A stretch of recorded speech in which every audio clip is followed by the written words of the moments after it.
You can't go back from this. There's nowhere to run. There is nowhere to hide. Go big or go home for the final game in this best of 5 series. Will we be saying goodbye to Geek? Or will the Kingslayers prevail under the pressure, under the boot of the Monarchs? Rrq Hoshi. We'll have to see. Looking at the composition so far, when it comes to, it really feels like Rrq are kind of liking the fact that they can really secure those neutral objectives. With a Yuzong, with an Akai, they are overloaded with crowd control tools. In order to contest for that, you have to wonder, for Geek, are they going to try and match it? Are they going to try and go for trades? Because we've seen them go with both situationally. But look at the aggression here. Rrq taking control of these bushes. They're the ones pressuring. And usually you see Geek fam just a bit more proactive. Boy getting zoned completely away from his own minion wave here in the mid lane. And I don't think he will be able to walk up here. He's just soaking in the XP. Vin, I was thinking about it definitely there. Jadera, Warrior Boots. Again, firmness, tenacity. He wants to make sure that he can somewhat survive at least. Ray though, with the Inspire and the Concussive Blast, it's a utility, fast clear approach and play. Very careful about getting hit with that stun, but I guess that's, you know, how much he fears the potential for Geek to just go in aggressively when you least expect it. I mean, that's what you can expect in the mid lane, right? Again, Rrq in the early game has so much damage. Meanwhile, But have you spin into the Furious Dive into all the vengeances you get from those resets.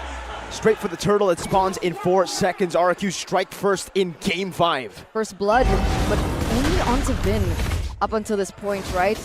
Hasn't reached level 4 just yet, and you can already see Vin going for the neutral objective.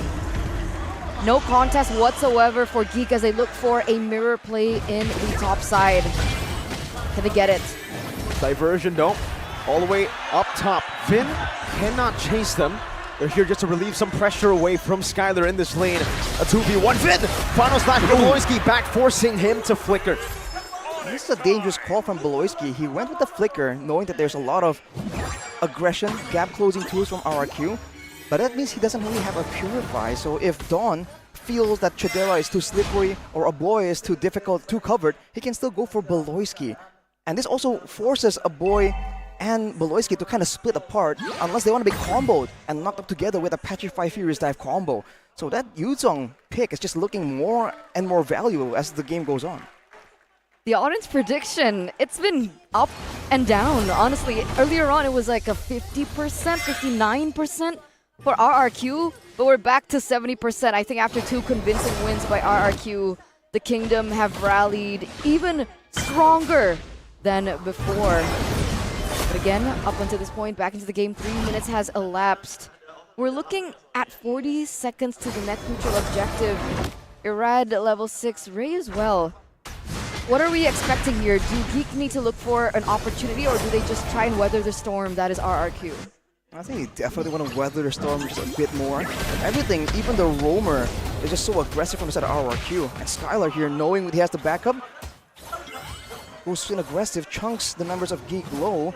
But hey, this is a similar situation. We've seen Rrq getting punished for this, but look at the boy! Forcing another flicker. Vin, the flicker hunter so far this game. Beloy and a boy, both having to burn theirs. Right as the turtle spawns up top this time for Rrq. Irad wants to go for the steal, probably forcing out Ray with Retribution. And he does get that. Boy caught him dispersion and the rotation once again in the mid lane, forced back. But this is the regular season Geek fam that we know with the floor in. Oh, a dive from Don. Eternal Guard though connects on to Don, and Luke is there to follow it up with a Donor Wolf King and another final slash from Vin. The capitalization of the burnt flicker earlier. But now Luke tries to go for a trade, plays right there with his Virgin, and pops into Diversion as well. A pullback with I'm Offended. Vin's still able to survive for a bit right now as he gets chased down. Still the Vengeance resets though, and in the end, he will fall. He will crumble to the Appraiser's Wrap with a heavy spin up top. Will mean that Chidera will be pinned down even with the Purify. Right into the Petrify and the Furious Dive of Dawn. Skylar munching on that turret. This is so much value for Rrq. Everything is going right for them. Beloyski might be the next one to fall, but he's still able to get out. Regardless whether or not he fell, Rrq pushed this 1.2k they got the turtle. They were able to get kills on the board. Vin was able to get a solo onto a boy, was able to buy so much time for them to eventually take down and punish Chidera. Things are not looking great for Geek if they want to stay and if they want to fly out to Riyadh. Everyone from Rrq just stepping out right here. We saw Dawn make crazy plays in the previous game and even in this game, just surprising both Geek and us on the desk. But Vin on the Arlet, despite the meme and the beliefs of the people that he hasn't really been able to play this, he seems to be really comfortable just waiting for all these opportunities, capitalizing, forcing Geek Fam to really use all of their battle spells defensively instead of aggressively. And immediately they rotate towards jungle. They are playing this so calculatively. Ready with the taunt. Now when I'm offended as well, trying to bait out that heavy spin. Rrq saving it to the very last second and is able to escape. Great trade of spells here for Rrq. They went for that play very, very early on. They're trying to shut down Ray so they can really get the more guaranteed neutral objectives. By all means, in the previous 2 games, the fact that they were able to get those lords so decisively is a big part of why they were able to actually find success and win against Geek Fam. But look at this diversion. Back up top. We're gonna look for a little bit more of time here. Despite Geek going for it, Rrq want to clap back. Oh, right with the final slash, Rrq comes in to petrify onto Ray with now the bloom coming back. The Brazier's grab not going to be enough to help him survive. He wasn't even able to let it get out. He got bursted down by Clay and Luke. Now in the midst of it all, caught, heavy spin isolates him. Luke trying to run away. Guess I don't run Wilkie into an eternal guard. And now Chidera is on the chase, but not for long. They cannot lock any of the Rrq members down. That's a lot of damage coming in from a boy there. Rrq, they're doing great so far. But need to remember, there's a lot of combos available for Geek Fam. A big I'm offended to a stun from Beloyski to the Eternal Guard. Can we spell doom for them if they are not careful about this? So they have to be aware and know that that is the kind of moments that Geek Fam are just waiting to try and get an advantage from them through. But Skylar's doing so well so far, right? 1-0-1. It feels like he's snowballing up until this point. I'm wondering what his items are. Luke in a 2v1 situation, not going to be able to defend it. That's a flicker. Got a pull. I'm offended, trying to escape right now, but Skylar Lycan pounce. That's a bloom. Global healing is present. They will bait out that flicker away. That would be Rrq just brute forcing the turret take though, right in front of Luke's eyes. So they've kind of shut down. 3-man final slash, but Vin finds himself in enemy lines. 2-1 done with a petrify instant collapse. Skylar finds a double. And Rrq, the kingdom erupt once again.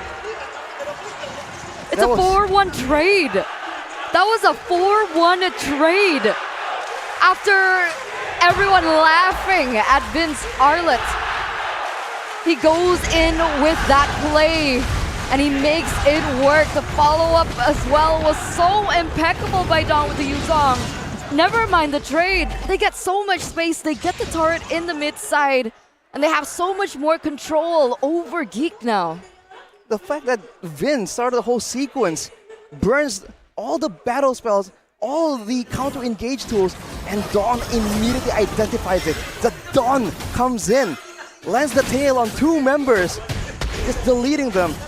With all this pressure, Rrq can go for it, but I wonder if they're still cautious of whether Geek Fam are waiting for some kind of opportunity. They've put Vin in between the Lord and Geek Fam. It might just be a free one for Rrq. But despite everything, right, Ray has still kept up with the farm, also at level 11 right now. But then they don't want to go for the risk. They're not going to go for the contest. This is a perfect turtle and Lord take, by the way, from Rrq. It's so difficult for Geek Fam right here. Look at the items as well. Skylar with the Sea Halberd. It's going to be doing a lot of damage to Ray and Luke. These beefier heroes that should be at the front line. So it's not just Clay right now that's doing damage. Skylar is itemizing to be able to help out with that. Oh, look at Vin. Again with a vengeance. Just trying to walk in front, trying to be a nuisance here. Look at Rrq though. Look at the way that they are using the waves. Trying to build up as many waves as possible with that Lord in the bottom lane. Unfortunately for them, all those minions in the bottom side cleared by the Lord. They won't be getting gold for it, but they will be able to get this mid lane turret. That is plenty, especially against a team like Geek that usually is able to really stave off all this aggression. And they're still going on the top side. They're leaving the Lord for way later. So what's the plan now? The Lord is marching still. They still have 2 waves. It doesn't collapse at the right time, but it still is a push from 2 ends. There's still a tower in the bottom side, however. What is Geek waiting for? Is that a diversion? Oh no! Oh! Divergence and a heavy spin, and Rrq finds the pin onto Luke, but they're on another man's base. A boy finds a kill. That's Vin as well. That's 2. A greedy play from Rrq into the base of Geek Fam, and it did not pay off. Luckily for them, no shutdown, so they don't lose too much. Wow, that came out of nowhere. I mean, we were thinking about it being a possibility, but it was just a bit too fast. And really, with the Lord coming in, they could have at least timed it, right? So that Geek Fam would have to lose a lot of HP in that base tower on the bottom side. But as you mentioned, Mirko, no shutdowns, still 4k gold ahead. And for the most part, Geek Fam haven't really been able to find a winning solution, right? Front to backs has been going for Rrq. Neutral objective timing has been for Rrq. Even pickoffs, Rrq has had the better chance because they have a heavy spin that can be used defensively, aggressively, in a team fight, or even for pickoffs. And they are just using that as a flexible tool, like a Swiss Army knife. They also have Clay with the diversions to facilitate those kinds of interactions from happening. So Geek have been falling behind on literally every single aspect. We see a diversion play here. They don't necessarily find anyone just yet. They will be accompanying Skyler, maybe utilizing him as bait, but Geek, they don't take the bait. You're playing it super safe. And let's remember, last season, Geek Fam were notorious for just staying in the base, weather the storm again and again, and then wait for the eventual comeback. This could be what they are planning on doing right here. With Rrq going on the Lord, though, you can see some maneuvers coming in from Geek Fam, trying to find some control. Again, right, despite Rrq holding control, like you mentioned, Arashi, Ray is also level 13, so he's been able to catch up to Irad. So if they want to go for a 50-50, is it possible? Is Chidera ready for this team fight? Is a boy ready for this team fight, right? Because it really does depend on both of these players. Ooh, pushing Don to the bottom side. Yep, pushing Don to the bottom lane. Now Vin can go for an engage. Heavy spin into the back with the Black Dragon form used up as well. Irad secures the Lord for free. Geek Fam on the march, trying to look for a pickoff, something back, any sort of trade, but Rrq deny it. It's insane how they played that, right? Because the best case scenario is Geek are able to kind of fend off the initial attack coming in from Rrq, let them waste all their resources, but in that amount of time, it's enough for them to go burst in the Lord. So there was absolutely no opportunity for them to go for it. I think Rrq mainly, they weren't really planning. They didn't think that the Yutsong would have won them the fight immediately from there. But the fact that you're trying to set up for a Lord fight, and out of nowhere, on a 90-degree flank angle, a Black Dragon form just shows up. I think that definitely shook Geek Fam a bit, and that is what Rrq used to just immediately just burst down that Lord. Now with the Lord coming in, they're still not going for a 3-wave push, but they're making a play for the base turrets. 3-wave spin with a flicker forward with the final slash, but it gets baited into the base turret. Now as Ray is able to lock him down under the base turret. Vin with immortality, melted down by Chidera, but the enhanced Lord has done work. Up top, it's a base turret taken, and Rrq instantly disengaged. Geek Fam though, they want to continue. Luke marches on forward, but notices that Rrq have dispersed a bit too fast. So let's go back and circle to that question, right? We're already at 14 minutes. Can Geek defend this? Do they have enough in Chidera, and do they have enough in a boy? Chidera and a boy? I mean, Chidera can shred down the Lord if it's being used. A boy can clear relatively well, and with the Eternal Guard being an extra factor in the fights, I think we're looking, like you mentioned, Eternal, like you predicted, at a very long game, potentially. Skylar is a 2,600 gold ahead, already at full items, but Chidera only 1 item behind right here. I think that healing becomes a big problem here for RRQ. Florin, the longer the game goes, will be able to have technically more healing and a lot lower cooldowns as well. So I think for RRQ, they have to really try and strategize and find a way to get a surprise play in the base. As I really talked about how Geek is just so good at just defending again and again. So late game? Late game will favor... I would put my money on Geek when it comes to the late game. When it comes purely to like a 5v5 collision. Which is why I feel like RRQ will have to find ways to get a big Black Dragon form or a big heavy spin or a big diversion play before they can really claim that victory that they so desperately want. You probably take some more free enhanced lords, but I think that ultimately will be only for them to pick up 1-2 base turrets, right? But the ultimate end angle for RRQ is either a team fight or an evolved lord. That's when Geek fam are forced to answer. That's a diversion.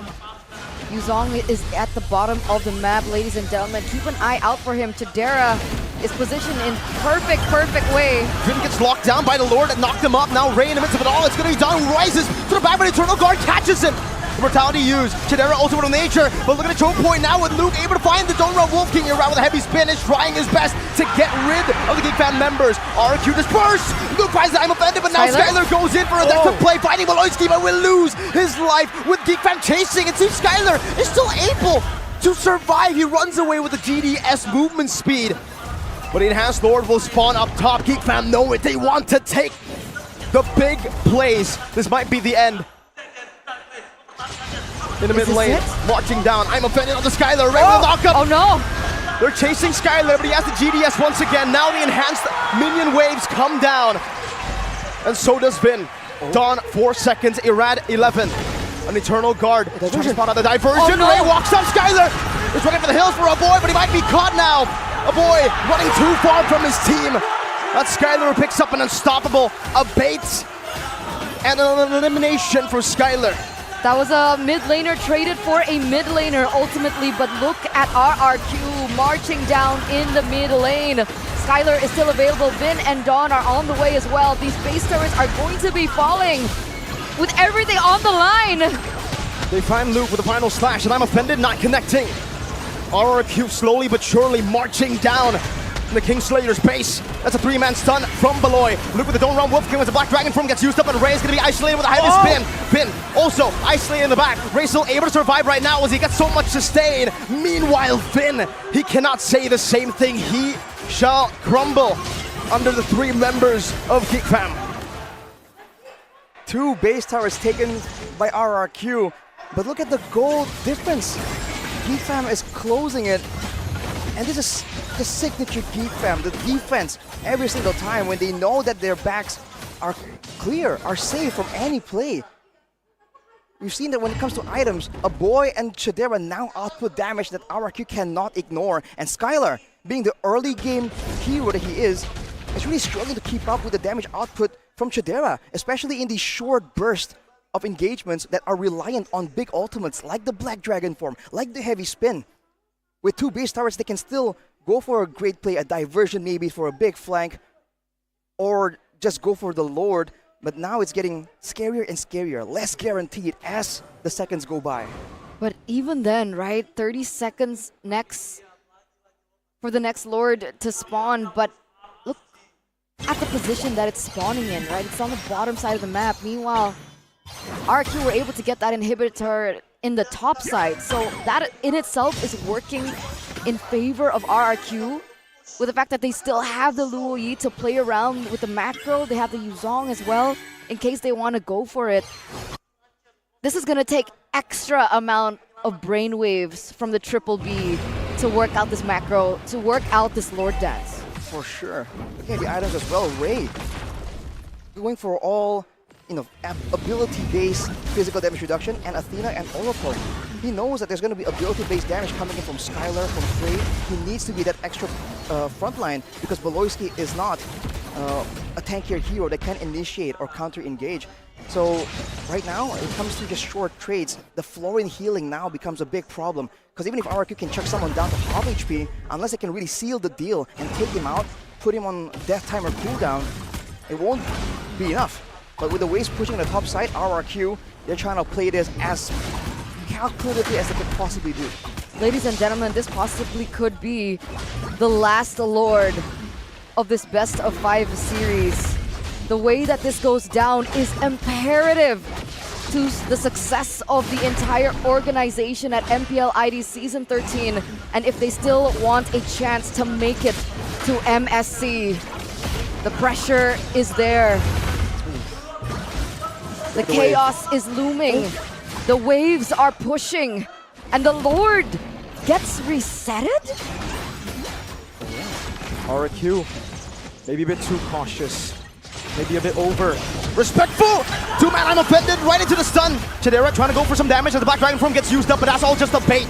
Geek fam want to utilize these cooldown buffers to get as much value as possible. Ray very low, the Bloom still ready. Diversion to the back line as well. There might just be looking for the end right now. The heavy pin gets used up as well, but Geek fam are forced back in the mid lane. The boys able to clear it out. The Eternal Guard Skylar not able to dish out enough damage towards the mini waves to clear it out in fast enough. Momentum, pendulum, all swinging back in favor of Geek fam slowly but surely. Now Luke is chasing Skylar, but he has that GDS movement speed to play with. Both teams once again, they stand by. It didn't work out. That was dangerous, man. A boy, though, able to clear the wave. What has that happened? And now it's back to the Lord Dance. But now look at the wave on the top side. It's meeting so much further outside of the base for Geek fam. They have to do some control right here. A bit of damage placed onto Luke by the Lord, though. This is an evolved board. They'll be taking so much damage from it. Final slash, not connecting. Finn gonna be stunned up earlier. Eternal Guard knocking a rat up, doing some poke damage. Black Dragon form as well by Dawn. This is a window of opportunity. A 5-man petrified, but he gets the lead in instead. Now the pressure's what?